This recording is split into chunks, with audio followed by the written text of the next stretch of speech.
Hoy en calle 11 hace esquina con uno de los ríos con mayor historia de nuestro continente, el río Colorado. Usted lo recuerda, nace allá por Nevada, baja por el cañón del Colorado y llega hasta Mexicali.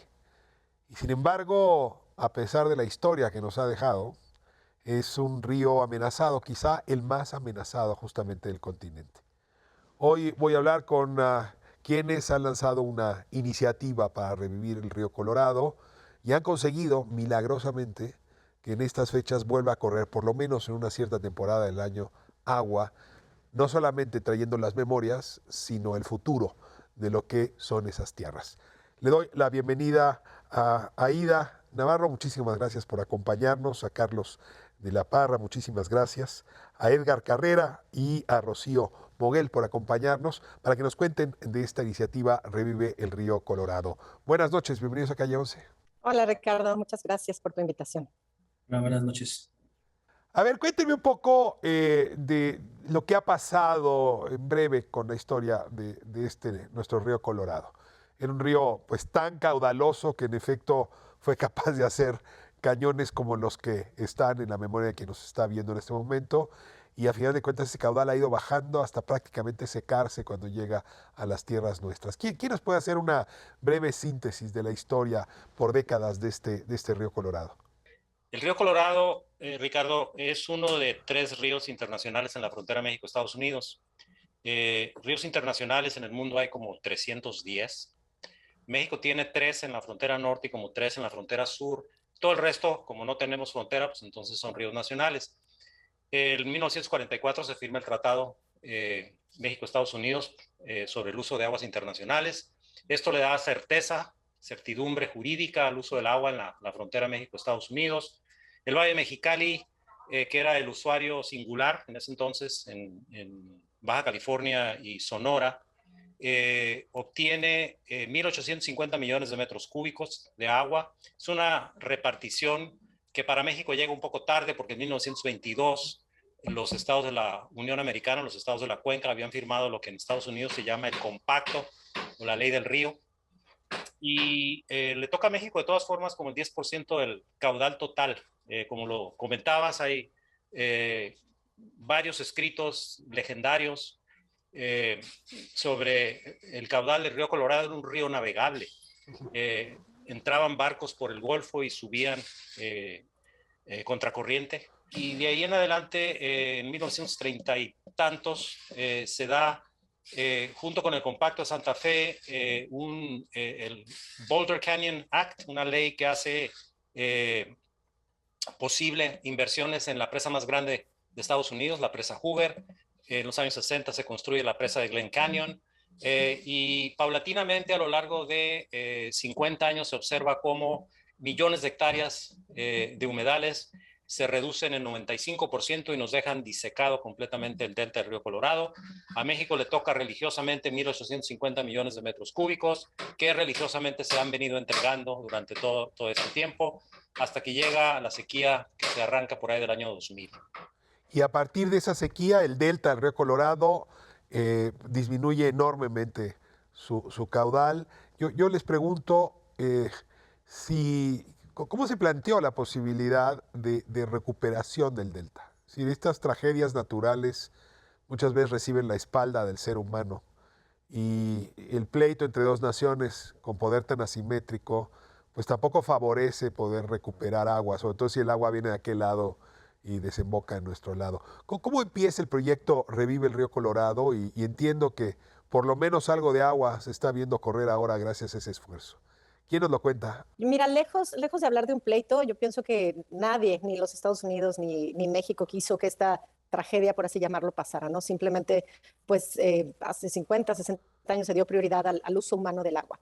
Pero, pues, grupos de científicos, algunos incluso de los miembros de nuestra Alianza Revive el Río Colorado, que somos 6 organizaciones de la sociedad civil, que ahorita te platico un poquito más, pues empezaron a ver que cuando llegaba a ver estas estas excedentes de agua, que de pronto las presas se llenaban, se tenía que soltar algo de agua, aún con poquito de agua de los escurrimientos, se lograba ver cierta recuperación del ecosistema, ¿no? Entonces empezó a ver pues, que hay esperanza, a lo mejor no de recuperar el delta como lo solía ser, pero simplemente decir, a ver, ¿qué pasa si le dedicamos un poquito de agua al medio ambiente, ¿no? Ya tenemos usuarios en la agricultura, en la industria, en las ciudades, ¿no? Cada gota del río tiene dueño. Pero ¿qué pasa si le regresamos un poquito al medio ambiente? Pues para lograr ver esta restauración. Entonces, te estoy hablando de muchos años, muchos años de negociaciones, de picar piedra, de los científicos de las ONGs pidiendo esta agua para el medio ambiente, tratando de dar A ver, déjame ver esperanza. si entiendo.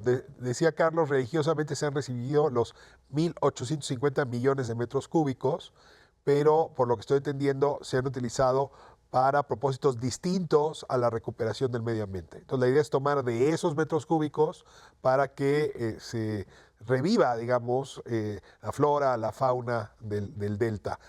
Rocío, cuántos metros cúbicos son o cómo logran esa negociación y en qué volumen para esa restauración? Sí se asignó en las minutas el agua de Estados Unidos del río hacia México, pero está destinada esa agua en ese tratado original para el uso de agricultura y para las ciudades. O sea, se les olvidó la asignación de agua para continuar con el flujo del río hasta el Alto Golfo de California. Y bueno, pues entonces se da esta minuta en donde se crea el tratado de, bueno, asignemos agua, ahora sí, exclusivamente para el uso del medio ambiente. Entonces, nosotros, por ejemplo, las ONGs, con los donativos que recibimos, nosotros le pagamos a los agricultores derechos del agua.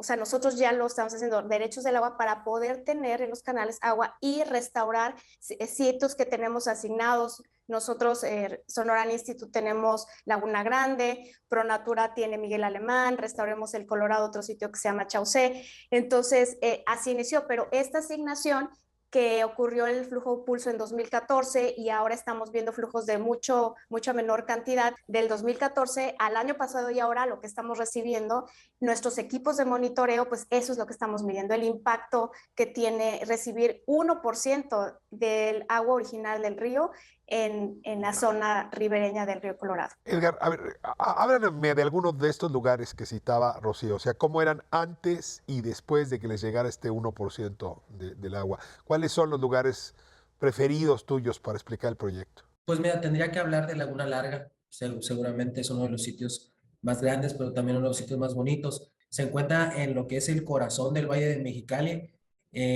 digamos que también como en el centro de lo que es el río Colorado en México, y representa lo que en el pasado este ecosistema ripario del río Colorado solía lucir. Es un sitio en el que tenemos bosques de álamos, de sauce, también tenemos zonas de mezquites, algunas especies endémicas del desierto sonorense, y en el que converge fauna como castor, tenemos gato montés, tenemos mapaches, zorrillos, un montón de aves migratorias que pasan cada año por lo que es esta región, porque nos encontramos en el Pacific Highway, que es una de las rutas migratorias para aves de Norteamérica más importantes. Una de las cosas interesantes es que previo al represamiento del río Colorado, el delta era un sitio, una región de humedales muy vasta, que abarcaba desde Yuma, todo lo que es Mexicali y parte de la ciudad de San Luis, en el que, como dijo Adio Locul cuando vino allá en los años 20, el río estaba por todas partes y por ninguna parte, porque no había un solo cauce del río, sino que eran muchos arroyos, lagunas, remansos. 800,000 hectáreas, ¿no? Si las cifras que tengo no afectan. Ahora, Carlos, ¿qué se espera con esto que están haciendo? Y déjame cruzar otro argumento más. Cuando además sabemos que el cambio climático pues sigue ocurriendo, ¿no? Y por cierto, no sabemos si vamos a lograr los objetivos planteados, pero si no los logramos, pues esa zona tenderá a elevar temperaturas y la depredación de especies vegetales y animales continuará. O sea, en realidad lo voy a preguntar más duro. ¿Es esto una curita frente a una herida grande o hay posibilidades de reversión real frente a lo que estamos viendo? No, es sumamente importante lo que comentas, Ricardo. Mira, el asunto es verlo en la trayectoria del tiempo. porque hace poco más de 15 años se dio el primer diferendo, el único diferendo que ha existido en la historia entre México y Estados Unidos en manejo del agua. Tiene que ver con algo que se llamó el revestimiento del canal todoamericano. En ese momento, lo que estaba ocurriendo en Estados Unidos era una apreciación ya muy real de la escasez del agua y la necesidad de eficientar el manejo del agua. Y por ahí de los años 90, finales de los 80, principios de los 90, Estados Unidos le dijo a México: voy a revestir el canal todoamericano. ¿Por qué es importante esto para México, siendo que el canal transitaba por territorio estadounidense? Y la respuesta es porque, siendo un canal que no estaba revestido, infiltraba una gran cantidad del agua al subsuelo, y México ya teníamos una batería como de 200 pozos en lo que se llama la mesa arenosa. Y entonces la crisis ambiental que se empezaba a avecinar se empata con una crisis diplomática y ya no tenemos manera de dialogar con Estados Unidos sobre el manejo del río Colorado. Si vemos la progresión de cómo empieza el diálogo entre México y Estados Unidos, llegamos a 2012, cuando se firma el acta. Primero, en 2010 se firma el acta 318, y fíjate lo que ocurre. En 2010 hay un temblor, el 4 de abril de 2010, en el Valle de Mexicali, que ruptura infraestructura hidroagrícola y impide que México tenga posibilidad de distribuir el agua para los agricultores. Luego, entonces, la Comisión Internacional de Límites y Aguas negocia con Estados Unidos el uso de la presa Hoover, es decir, infraestructura norteamericana para guardar agua mexicana. Y esto es una gran cosa, porque las presas no son baratas. Y tener ahora una presa que en Estados Unidos puede alojar 1.850 millones de metros cúbicos, porque ese fue el volumen que se le otorgó a México para poder almacenar, y hacerlo gratis es una gran cosa. El Acta 319 le dio facultades a hacer eso, y además México lo que hizo fue introducir una carta que Estados Unidos no esperaba, la Carta Ambiental. Hablar de que, si bien la infraestructura de Estados Unidos posibilitaba la certeza relativa, como vemos ahora, la certeza del uso del agua, había disecado los humedales del río Colorado, y luego entonces éramos todos responsables de ello.